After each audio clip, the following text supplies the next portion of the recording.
Tonight on CTV News, a herd of bison was finally released in northern Colorado. Hear why it's so important to the area. Plus, see how CSU is helping save thousands of water bottles by making a change at campus water fountains. And sports anchor Grace Reeder sat down with CSU student Jarrell Mock, Mountain West Runner of the Year. All this and more on CTV.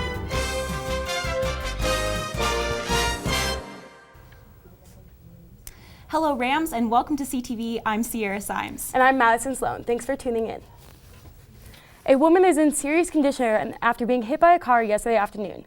24-year-old Kristen Grant was walking northbound in the crosswalk of Elizabeth Street and City Park when she was struck by a 2002 Chevrolet Avalanche.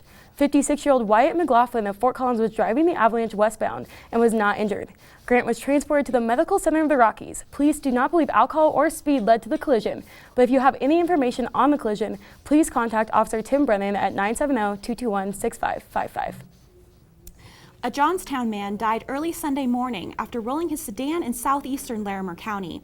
28-year-old Michael D. Alvarez was driving on Larimer County Road 18 at 1 in the morning when the right wheels of his car drifted off the road. Alvarez overcorrected his 2010 Chevrolet Impala, which caused it to roll into a cornfield. He was the 34th person to die in a traffic-related crash in Larimer County this year. At this same time last year, 18 people had died, according to the Coloradoan and the coroner's office. For the first time in over 150 years, genetically pure and disease-free bison were released to roam the northern Colorado prairie. After over a year of genetic purification, the herd was released November 1st, National Bison Day.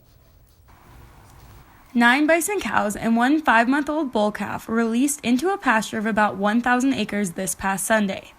The city of Fort Collins partnered with Larimer County to restore American bison to Colorado grasslands to enhance prairie ecosystems and visitor experiences. Mayor of Fort Collins, Wade Troxel, explains how it's possible for these bison to be welcomed to their new home. And because of community members and the open space and natural areas taxes that are key to bringing back the bison to northern Colorado. You made the Fort Collins Soapstone Natural Area a reality and the Red Mountain Open Space reality possible by voting in support of these natural areas and support of the sales taxes to do so. Following voters' support of the open space projects, a herd of disease-free bison needed to be transferred to Fort Collins. The most sought-after bison are in Yellowstone National Park because they hold original wildlife genetics as well as highly valuable genetic diversity. However, these Yellowstone bison often carry brucellosis, a bacterial disease that can affect cattle, other wildlife, and people. The Colorado State University Reproduction and Biotechnology Laboratory joined with the USDA APHIS team to help propagate Yellowstone bison genetics with reproductive cells and bison embryos that are brucellosis-free.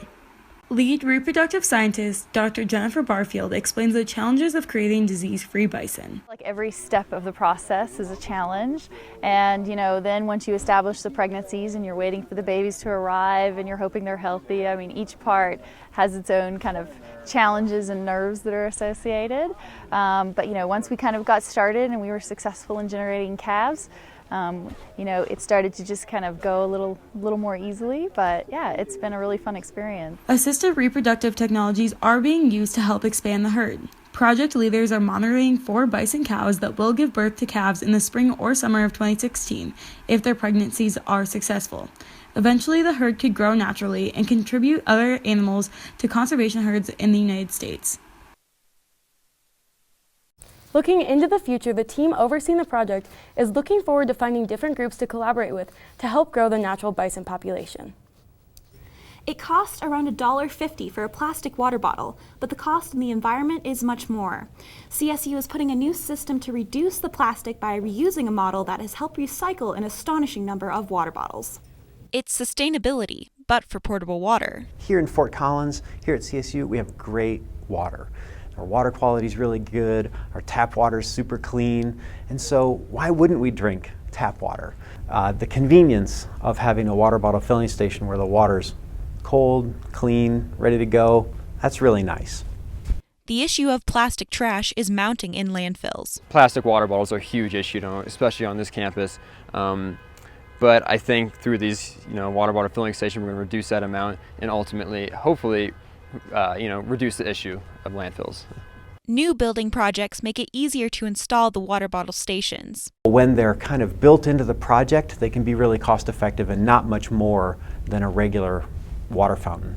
New building projects have brought the water fountains to recently renovated buildings like Eddy Hall, the Behavioral Sciences Building, and the LSC. Since the installation, 30,000 bottles have been saved. Sustainability was such a big concept from the beginning, and it was all through the renovation, even how we renovated and how we restructured the building but kept the shell, saved money, reclaimed and reused things as we possibly could. The water systems are not cost-friendly for every department. Like that costs a lot and the money has to come from somewhere. So it really depends on the building and how that building is run and what resources they have. Like, we're a little city unto our own, right? And the decisions and choices that we make, just those one bottle at a time, it kind of adds up to be a pretty big impact. With CTV News, I'm Sierra Cymes. The water bottle effort is being joined by campus coffee shops, who will be giving out 1,000 free mugs on the 17th to encourage their Bring Your Own Cup campaign, where customers that bring their own cup get a 10-cent discount on their order. Cheyenne Police Department and other law enforcement agencies will be joining to crack down on DUI and seatbelt enforcement during this Saturday's border war between Colorado State and Wyoming. U.S. Highway 287 will have heavy traffic between Fort Collins and Larimer, and police will have vehicles equipped with everything to process DUI arrests quickly. If you're planning on attending the game and drinking, be sure to have a safe, sober ride to get you back home. A CSU alumni has started a popular chicken wing chain in the northern Colorado area, and now he's planning to open one up in his alma mater city. Students will be happy to hear that Wing Shack will be opening a new store in Fort Collins at 1011 South LeMay Avenue, coming in 2016. The restaurant will be offering salads, sandwiches, wraps, and a selection of Colorado beers, and of course, plenty of wings. Owner Brian Seafried is opening up his 4th restaurant in northern Colorado. Other locations include Garden City, Greeley, and Loveland. After the break, weather anchor Elizabeth Prosty will have her full forecast. Stay tuned.